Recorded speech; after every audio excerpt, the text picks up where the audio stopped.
Comrade Dhananjay ত্রিপুরাকে এই স্মরণ এটা অত্যন্ত তাৎপর্যের কারণে আমরা দেখছি আমাদের রাজ্যে আমাদের ত্রিপুরীদের বা ত্রিপুরাসাদের বা ট্রাইবেলদের তাদের কল্যাণের নামে কিছু কিছু মুখ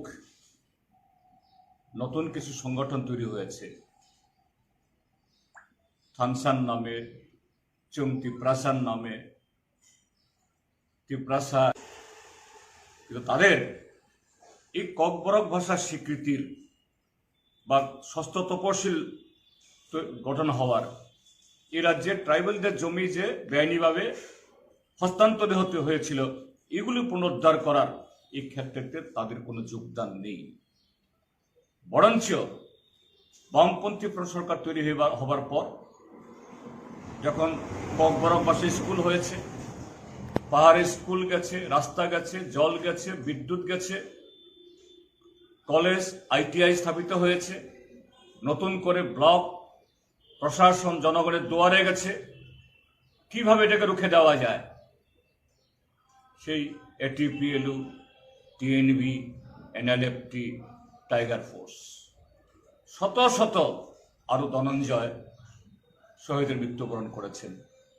এবং তার সাথে শুধু ধনঞ্জয় একা নয়, ত্রিপুরাজ্যের যে সংখ্যাগরিষ্ঠ অংশের মানুষ, ট্রাইবেল নন ট্রাইবেল উভয় অংশের মানুষ, এই যে লড়াই, এই যে অর্জন, এটাকে ধরে রাখতে গিয়ে তাদেরই হাত ধরে প্রত্যক্ষ এবং পরোক্ষ মদতে আজকে ত্রিপুরাজ্যে বিজেপি IPFT সরকার।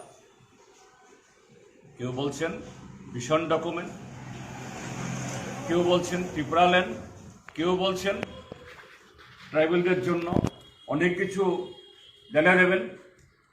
কিন্তু আজকে আমরা কি দেখছি যে আজকে সে ADC এলাকা তার প্রাপ্য পাওনা পাচ্ছে না। ট্রাইবেলদের গড়ে ধনঞ্জয় ত্রিপুরাদের শহীদানের ফসল হিসাবে শত শত নয়, হাজার হাজার আজকে MA pass, BA pass, engineer, doctor, তারা বেকার। অন্যান্য অংশের লোক তো আছেনই, তাদের কেউ খবর রাখছে না।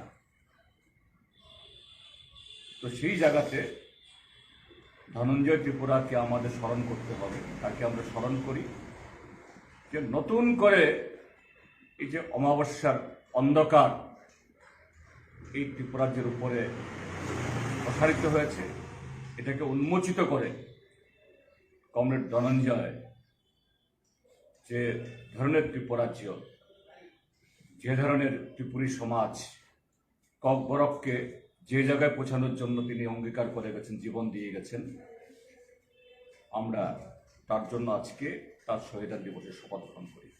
এটাই আজকের দিনে আমাদের মূল